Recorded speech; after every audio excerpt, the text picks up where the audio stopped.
కావలి పట్టణంలో వైఎస్సార్సీపీ నేతలు కూటమి ప్రభుత్వంపై తీవ్ర విమర్శలు చేశారు.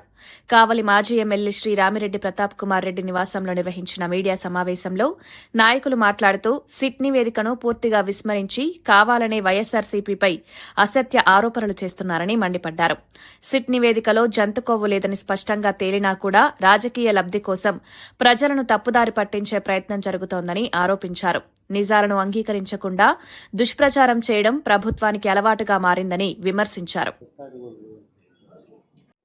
చంద్రబాబు నాయుడు, డిప్యూటీ సీఎం లోకేష్ బాబు, పవన్ కళ్యాణ్, నారా లోకేష్, చాలా మంత్రివర్గులు వాళ్ళందరూ సమావేశం పెట్టుకొని వీళ్ళేదో ప్రజలకి మేలు చేసే కార్యక్రమాలు ఏదో చెప్తారనుకుని మీడియా చూస్తూ ఉంటే లడ్డు గురించి మాట్లాడుతూ ఉన్నారు. సుప్రీంకోర్టు నిర్ణయం వచ్చిన తర్వాత కూడా దేశంలో అత్యున్నత న్యాయస్థానం, దేశంలో అత్యున్నత దర్యాప్తు సంస్థ సిబిఐ వాళ్ళు ఇచ్చిన తర్వాత కూడా మాట్లాడడం అనేది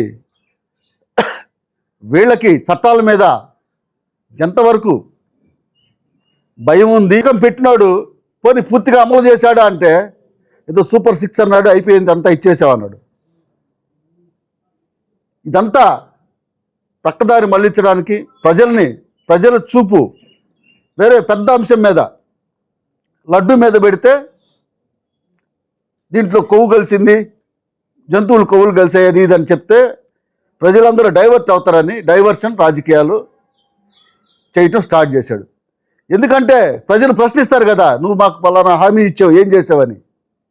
శ్రీవారి లడ్డు కల్తీ విషయం మీద కూటమి ప్రభుత్వం చేసినటువంటి అసత్య ప్రచారాలు, విషప ప్రచారాల మీద ఖండన ఇచ్చేదానికోసం వైఎస్ఆర్ పార్టీ కుటుంబ సభ్యులందరూ కూడా ఈరోజు ప్రెస్ మీట్ ఏర్పాటు చేయడం జరిగింది.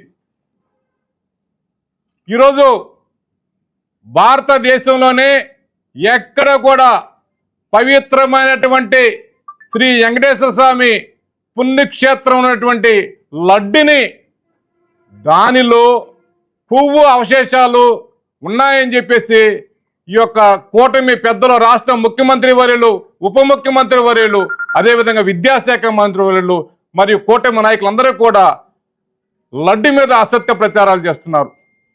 సోదరులారా, మీకు ఒక్క విషయం తెలియజేస్తున్నాను. తన యొక్క శక్తి యుక్తి మీద ఒక ప్రాంతీయ పార్టీ స్థాపించినటువంటి వైఎస్ జగన్మోహన్ రెడ్డి మీద, అతని మీద కుట్రతోటి ఆ యొక్క పార్టీని అంతం చేయాలి, ఆ పార్టీ నాయకులు వైఎస్ఆర్ కాంగ్రెస్ పార్టీలను ఆంధ్రప్రదేశ్లో లేకుండా చేయాలని చెప్పేసి ఈ యొక్క 2024లో ఈ యొక్క కూటమి ప్రభుత్వం ఏర్పడిన తర్వాత వాళ్ళు చేసినటువంటి సూపర్ 6 అన్నీ కూడా ఫెయిల్ అని చెప్పి విద్యార్థులు కూడా ఈరోజు నడి రోడ్డు మీద ఉద్యోగాలు లేవని చెప్పి ఈరోజు వాళ్ళు నడి రోడ్డు మీద ఈరోజు కేకలేస్తుంటే, అదేవిధంగా నిత్యావసర వస్తువులన్నీ కూడా పెరిగిపోయి ఉంటే సరే పంపించితే మళ్ళా అదే ట్యాంకర్లను పేరు మార్చుకొని అనుమతించింది ఎవరు? అదే ట్యాంకర్లను లడ్డు తయారీకి వాడారా లేదా? హిందూ ధర్మాన్ని నమ్మితే, హిందూ ధర్మంలో దేవుడిని నమ్మిన వారు ఎవరు కూడా దేవుడికి మనం పాపం చేస్తే ఆ దేవుడు మనల్ని క్షమించడు, ఆ దేవుడే మనల్ని ఇబ్బంది పెడతాడు అని హిందూ ధర్మం చెప్తుంది.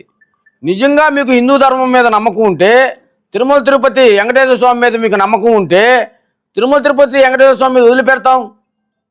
జగన్మోహన్ రెడ్డి గారు పొరపాటు చేసి ఉంటే శిక్ష అనుభవిస్తాడు. జగన్మోహన్ రెడ్డి గారితో పాటు మీరు చెప్తున్నటువంటి వైవి సుబ్బారెడ్డి గారు, కరుణాకర్ రెడ్డి గారు తప్పు చేసున్నా, పవిత్రమైనటువంటి తిరుమల తిరుపతి ప్రసాదం లడ్డులో కల్తీలో ప్రసాదం జరుగున్నా, మన స్వామి వెంకటేశ్వర స్వామి ఏం చిన్నోడు కాదు కదా, శక్తి సామర్థ్యాలు లేను అని కాదు కదా.